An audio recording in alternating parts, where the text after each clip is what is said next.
All right, world history, I'm going to explain to you what propaganda is all about and give you some examples of propaganda posters from World War I so that you can create your own, hopefully. So propaganda is something that exaggerates the truth, and it usually only tells one side of the story. So we're going to look at some propaganda mostly from the United States. I've got some British in here. It's mostly the Allied powers. It's harder to find the Central Powers. I actually have one example that I'll pass around in class, and it's very, very different. It's a German piece of propaganda, and think about the way that the Germans are portrayed here in these posters I show you, and then when I show you the one in class from the German point of view, you're going to notice it looks a lot different. So Uncle Sam first emerges here during World War I, and you can see this one says, "First call, I need you in the Navy this minute. Our country will always be proudest of those who answer the first call." So a little bit of guilt here. They're kind of guilting you into joining the Navy right now. And it's saying, if you join first, you're going to be better than everybody else. So usually propaganda taps into one of three things: guilt, fear, or patriotism. Sometimes it's a combination of two of those, or sometimes all three. I would say this is patriotism for sure with Uncle Sam, and a little bit of guilt. A little bit of guilt here, kind of, laying the guilt trip down. Next one is another U.S. piece of propaganda from World War I. A wonderful opportunity for you, United States Navy. Look, he looks happy, right? This is going to be great. Okay, what do they leave out of this poster? That you might get sunk by a German U-boat and die. They leave that out. So remember, propaganda does not necessarily tell the whole story. They're trying to kind of glorify one side. If you look down here, it does say ashore on leave, meaning he's on leave, he's not actually fighting. So yeah, he's pretty happy. But they're trying to show you really the good side and convince you to join. Okay, this is a great one. I love this one for just how the Central Powers, specifically Germany, are portrayed. Only the Navy can stop this. All right, so this is our German soldier. How can we tell? Because he's got the little pointy thing on top of his helmet. So that's going to be a giveaway here in World War I. They'll lose that for World War II, but they do use that in World War I. We've got blood dripping from the sword. And if you look very closely here, you can see, what's that? Oh yeah, that's a baby, okay? And here's some kids. So notice the fear that's using here. And a little guilt. Only the Navy can stop this, so you better go join the Navy. Were the Germans really running around killing children? No, not necessarily, of course. That was not their primary goal. But that's definitely something we see in our propaganda quite a bit. So a little scare tactic for sure. You drive a car here, why not a transport in France? So this one's a little bit of guilt, like, hey, you drive your car every day, why don't you go to France and help out on the Western Front and drive a car? So it's trying to kind of convince you to join up there. Another thing that they would do to raise money for the war effort was to sell government insurance and things like Liberty bonds and victory bonds. And that money then that you paid for that insurance or that bond would go towards the war effort. And you, in return, would usually get something to hang in your window, maybe a little flag or something. So this one says, hold on to Uncle Sam's insurance, the strongest, safest, and cheapest insurance in the world. And just encouraging people to buy the insurance to support the men in the military. You can see there they are right there. Be patriotic. Sign your country's pledge to save the food. Here in the United States, that's going to be something we're going to see as our war effort is really kicking up. There's going to be a pledge to save your food and have things like meatless Mondays, wheatless Wednesdays, and donate what you would have bought that day to the soldiers. The other thing they'll do is they'll tell people to grow their own gardens, and they call this victory gardens. So in your backyard, your victory garden isn't necessarily going to make a lot of food. You guys probably have gardens in your backyard, maybe a few of you, and you might get a couple of tomatoes, maybe that's it, but it's not enough to live off of. It was more showing that you were patriotic. Food is ammunition, don't waste it. So that was the attitude, that if you had a victory garden, you were showing your patriotism. See him through, help us to help the boys. All right, so this is just saying kind of support the military so they can help them on the Western Front in no man's land here. Back our girls over there. So we do start to see women enlisting, not on the front lines, but mostly in clerical work, secretarial work. Here she is. This is an operator for the phone companies. Back then they had to plug out lines and put them in and stuff. In fact, they I believe last week, just overturned the ban on women in combat in the military here in 2013. So that's something that's relatively recent. This is about almost 100 years ago here in World War I. For your boy. So trying to kind of get you to identify with him as maybe your son. What if he was your son? You should still help out groups like the YMCA that are supporting our soldiers and sending them care packages and things. Anytime you see the word the Hun, that's referring to the Germans. It's kind of, you might remember from middle school studying the Huns and the Germanic tribes, and they were known for being pretty tough, pretty barbaric, according to others who were their enemies, and so that's what this is saying. The Hun, his mark, blotted out. So his mark is a bloody hand, and it's saying blotted out with Liberty bonds. So if you buy a Liberty bond, your money then will help stop this stuff. So what's that? That's definitely some fear and a little bit of guilt too. Kind of saying, you even though you live here, maybe in Ohio, you still can do stuff to help out our boys on the Western Front. Okay, this one's specifically targeting recent immigrants. Remember your first thrill of American liberty? So here's the immigrants coming to the United States, seeing that Statue of Liberty for the very first time. Your duty, buy U.S. government bonds. So laying a little bit of the guilt trip down. Like, hey, you guys get to enjoy the freedom. You need to buy some of these bonds. You need to pay money and support the military. So a little bit of fear and patriotism in there. Women, help America's sons win the war. So this one's targeting, obviously, women saying, hey, yeah, you can't fight, but there's things you can do. Look back here, we've got battle scenes. We've got ships being sunk by U-boats over here. And so this one's saying, women, if you buy a loan, you're still helping. So it's targeting women and trying to get them involved in the war effort. This is, right here, quoting the Gettysburg Address. That government of the people, by the people, for the people shall not perish from the earth. So it's trying to tap into that patriotism there, what Abraham Lincoln said, and telling you to buy Liberty bonds to live up to that. So you definitely see the patriotism in there. Probably a tiny dash of guilt, making you feel like, well, since I believe in that, I really should buy a Liberty bond. Halt the Hun. Here's another one, German soldier. There's this little thing you do on his head. Here's the American soldier right there.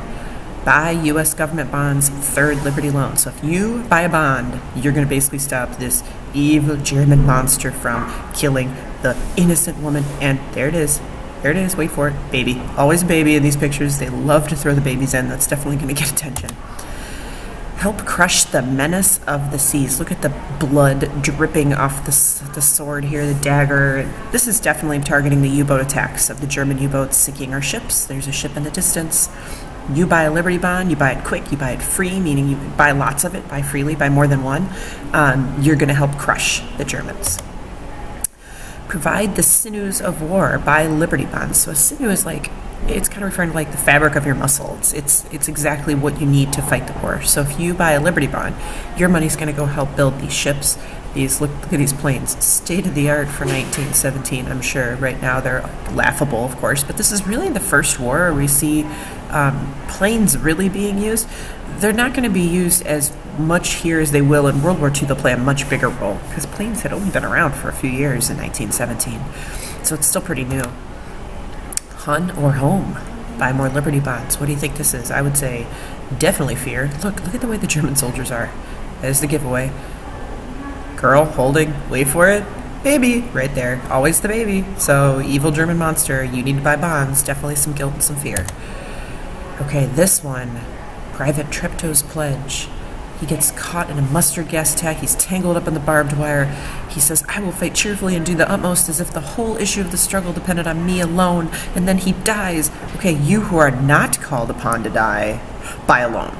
That's a serious guilt trip, isn't it? That's definitely a serious guilt trip. Like, here, look at this guy dying for you. The least you could do is go buy a fourth Liberty loan. So you definitely see some guilt in this propaganda. Remember the bond. Propaganda posters don't often need a lot of words to them. In fact, I think sometimes the most effective ones don't have a lot of words. This one only has 3 words, but it's very, very powerful. See the mustard gas in the distance. See this soldier, American soldier with the rounded hat. He's stuck in the barbed wire, and he's going to die if he breathes in this mustard gas. And all you need to do is buy a bond, and you're going to help.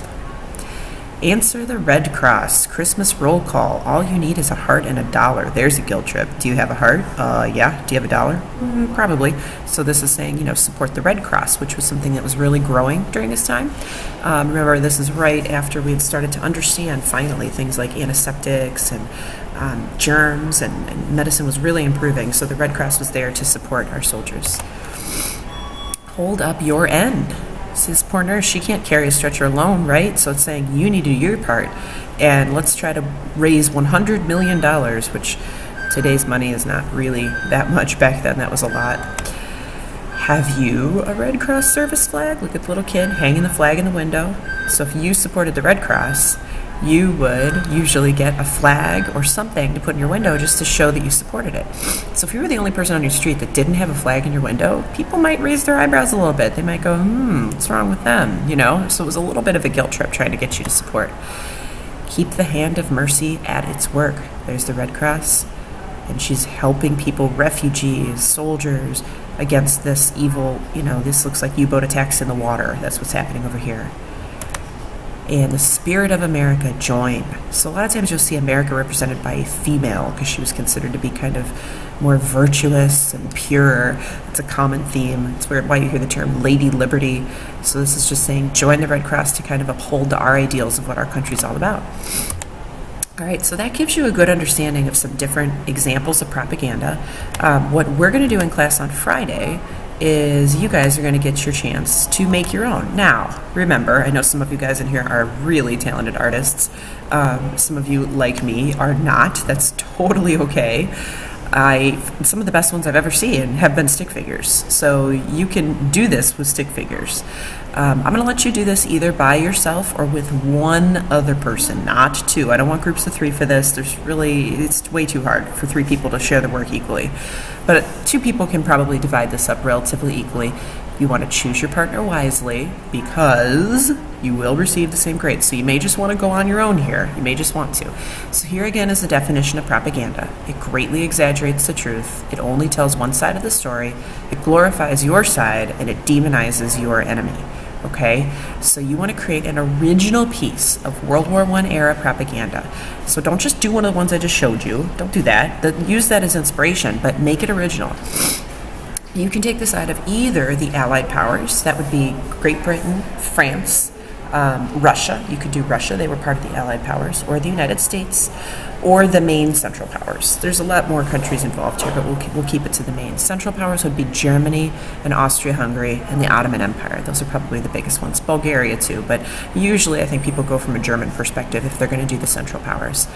Use other languages if necessary. Please add a translation, at least put it on the back. It just makes it easier. But I've had some great pro-German propaganda. I have some great pro-Russia propaganda. France, so you can, of course, use the internet and get a little translation if you need to, if you don't speak that language. You want to play upon one or more of the following themes. Ready? You got to do one or more of these things. Fear, patriotism, and guilt. You can do all 3. You can do 2. You need at least 1 in your poster. You must include a call to action. Okay, your call to action is join the Red Cross, save food, enlist in the army, buy a bond. You have to tell people to do something. So you need to use these emotions to tell people to do something. Posters should be colorful, neat, and have accurate information on them.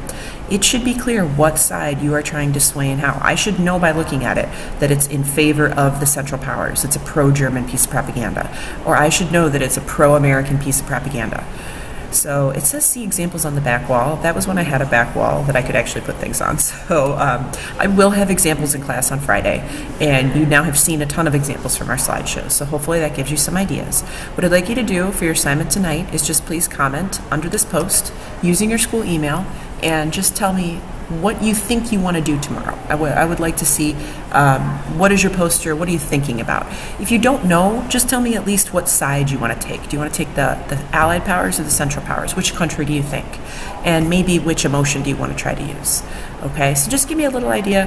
That is going to be 5 points, and that is due by class time tomorrow, so that when you come in here tomorrow, you're ready to go. I don't have to do any explaining. You're just going to grab your paper and you go, okay? So please comment with your name and your school email and one idea of what you want to do in class tomorrow. Thanks for listening. See you tomorrow.